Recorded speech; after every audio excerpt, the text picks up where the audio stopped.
Autosovie à Aix et Aubagne, spécialiste de l'utilitaire Renault Truck. Rendez-vous sur escudier-sas.fr. Théâtre, musique, ciné, danse, livre. La culture est essentielle sur France Bleu Provence dans l'Happy Hour.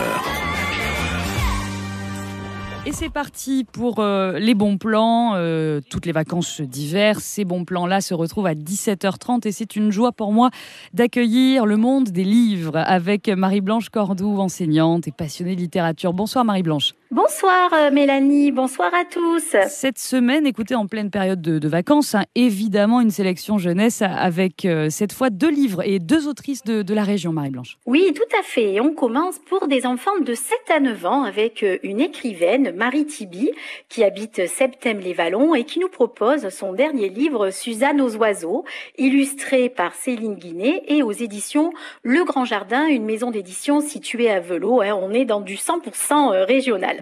Alors, qui est Marie Tiby ? C'est une amoureuse de la littérature, bien évidemment, qui a publié son premier album jeunesse en 2012 et depuis, elle n'arrête plus.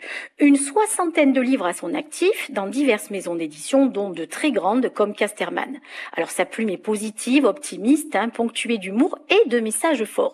Son dernier livre, donc, Suzanne aux oiseaux, a été primé de nombreuses fois et notamment par le prix des Incorruptibles 2020. Il raconte l'histoire de Suzanne, une vieille dame qui s'assoit tous les jeudis sur un même banc dans un parc où elle distribue des graines aux oiseaux. Mais un jour, elle découvre que son banc est occupé par un jeune homme mal fagoté, parasé, qui dort. Alors elle le réveille doucement et lui demande de lui faire une petite place, puisqu'il y a forcément de la place pour 2. Et commence entre les 2 personnages une relation amicale qui se renforce tous les jeudis quand ils se revoient et partagent le même banc jusqu'au jour où... Et je n'en dis pas plus. Une belle histoire, généreuse, pleine de douceur et de partage. Suzanne aux oiseaux de Marie Tiby, aux éditions Le Grand Jardin. Et c'est la tendresse des bancs publics. C'est absolument magnifique. C'est noté pour la première sélection Marie-Blanche. Et le deuxième livre, cette fois, c'est pour des enfants un petit peu plus grands, des minots un peu plus âgés, avec un genre en vogue, la fantaisie. Oui, je dirais un public de 9-10 ans et plutôt de science-fiction. Il s'agit de Kid Mystery, les Delta Faucons, aux éditions Nombre 7 de Célia Ibanez, illustré par Malric. Alors c'est le premier tome d'une série dans laquelle les héros sont des enfants. Mais avant, juste quelques mots sur l'autrice Célia Ibanez, qui est marseillaise, spécialisée donc dans la science-fiction adulte, qui a écrit 8 romans dont la trilogie H+, et elle se consacre désormais à l'écriture de romans illustrés pour la jeunesse dans un univers fantastique, cet univers que l'on retrouve ici dans Kid Mystery. Alors, ça se déroule dans un endroit imaginaire où cohabitent différents royaumes de personnages étranges avec des appareils extraordinaires. Mirko, le personnage principal, évolue, lui, dans le royaume de Elzantia, un royaume habité et gouverné uniquement par des enfants. Autant vous dire que le concept plaît énormément.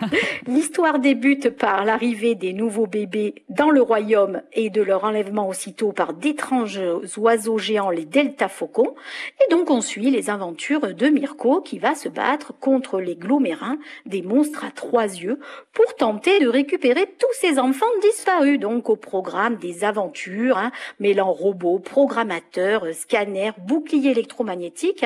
Je dirais un très bon livre passerelle entre la littérature jeunesse et la young adulte fantasy. Allez vite découvrir l'imagination débordante de cette autrice, Célia Ibanez, avec ce livre Kid Mystery aux éditions Nombre 7. Et si nos royaumes étaient gouvernés par des enfants, on serait peut-être dans une meilleure situation. Je dis ça, je dis rien, mais je vous remercie surtout Marie-Blanche Cordoue pour ces 2 sélections jeunesse, parce que la lecture est essentielle en ce moment pour les petits, masqués, tout plein d'écrans.